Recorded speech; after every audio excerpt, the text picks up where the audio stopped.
what I've got here are some beef back ribs.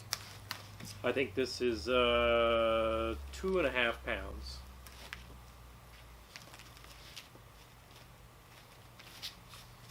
Now you can see the ribs here. Not a lot of meat on the top. If you're not familiar with these, the reason is because the ribeye sits right on top of this, and obviously they can sell the ribeye for a lot more money. So they cut these real low to the bone, which is what I've got right here.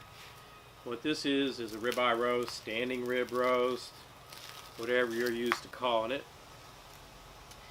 But what I did is, it pays to get to know your butcher.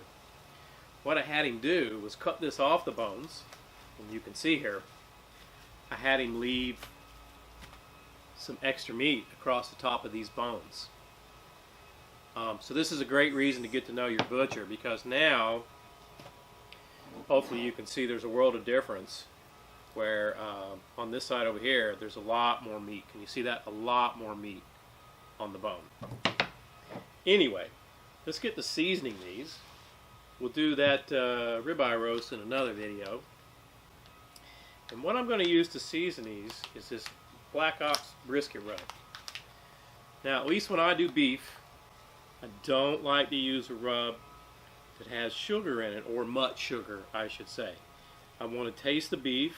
I don't want sweet beef. So what I'm going to do is just get these guys seasoned up with this brisket rub. And then I'm going to put these in the fridge and let them sit all night. Now, it's probably worth mentioning, in case you haven't made beef ribs before, that there's a membrane on the back, just like with pork ribs. The only difference is it's much easier to get off than with pork ribs.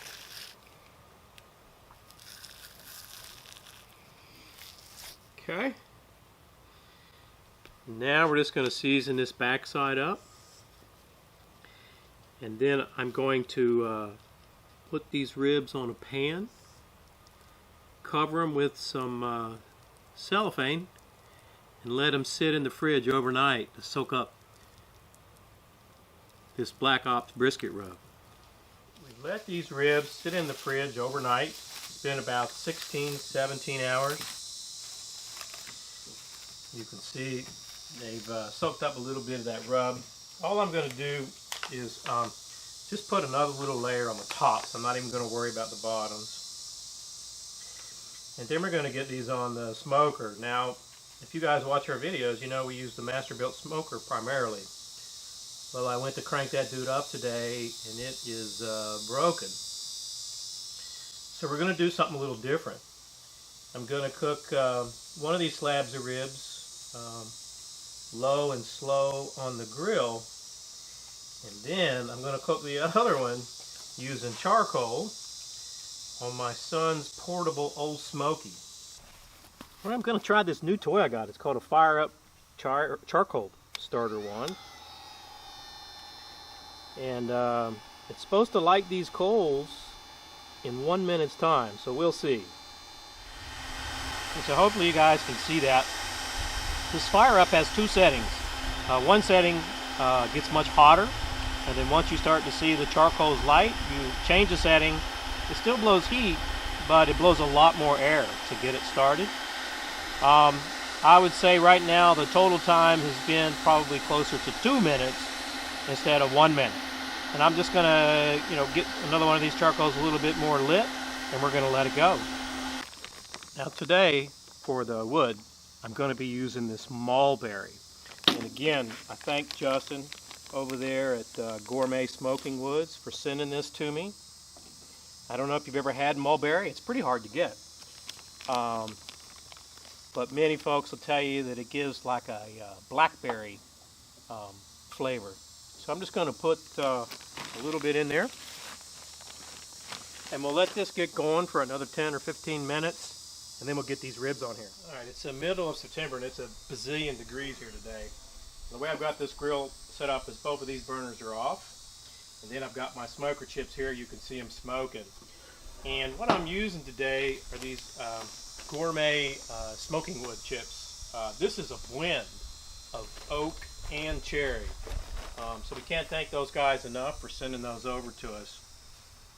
And I'm just going to set our one of our racks of ribs right here on the indirect side, and we're going to let these guys go for quite a long time. Okay, you can see I've got this top dent about half, and it's still running a little too hot. I've got the bottom only open less than half even. And you can see the wood is starting to get a little smoke to it.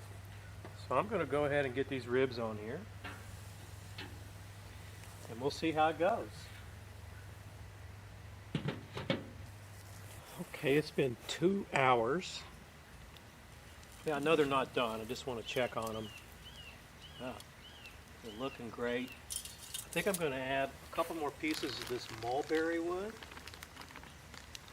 Let me see if I can do this without dropping and making a mess here.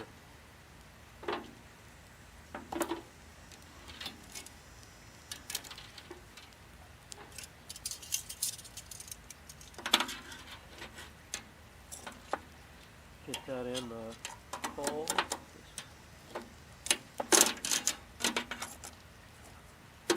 Awesome.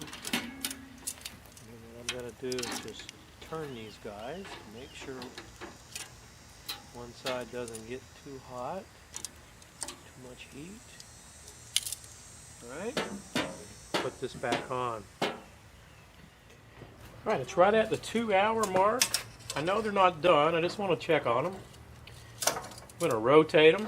Wow, look at that. They got a great color.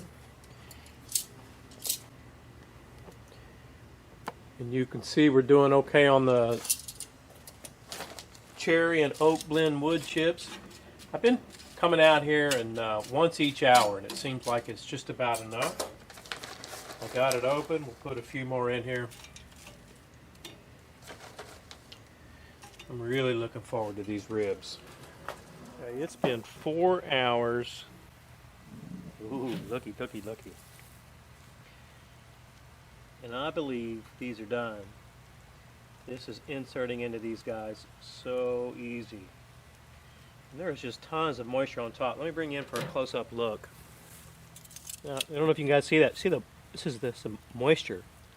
These ribs are plenty wet. You can see the pullback from the bone. Okay, let's get these guys off here. We'll let them rest for about 15 minutes, maybe even close to a half hour, and give them a try. Alright, these are our ribs on the Old Smokey with that mulberry wood. Got a really nice bark on the outside, as you can see. Okay, let's get these guys open here so you can have a look. I don't know, can you see that? Really nice smoke ring there. Been waiting all day for this. Let's give this, oh look, come off the bone. Really easy. Let's give these guys a try.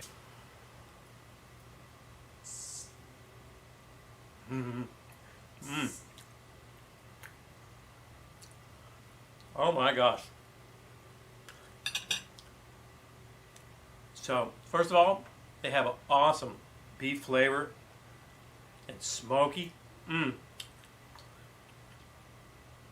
then that Oakridge brisket rub gives it a really nice crunch on the outside. I don't know. That little $40 Old Smokey cooker is really good.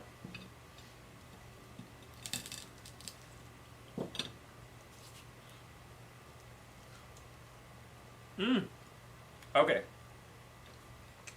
So, the beef ribs we put on the gas grill with the cherry and oak, they're still going. So we'll wait till those are done. We'll give those a taste and then see which ones we like better. Okay, it's been 5 hours on these guys.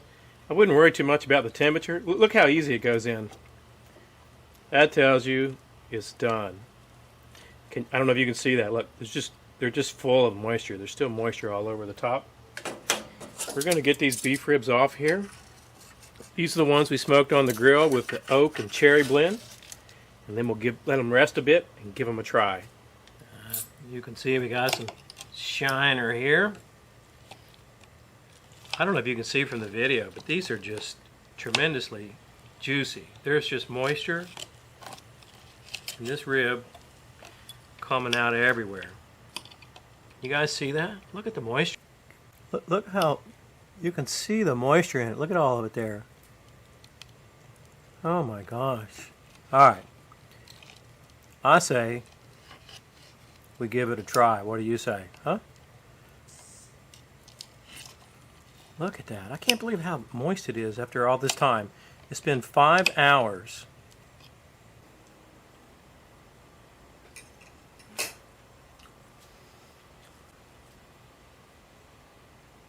I'll tell you this. I've become a huge fan of beef ribs. The ones on the grill, I was able to keep the temperature a little bit lower. Seem to be a little bit more moist. Great flavor, great beef flavor, nice crunch on the outside, nice smoke flavor. But I got to tell you, the ones on that $40 Old Smokey, I think I like better, and I think it might have been that Mulberry wood. I wouldn't turn down either one of these. Hey, thanks for watching another episode. I hope you hit the subscribe button. If you have any questions or comments, leave them below.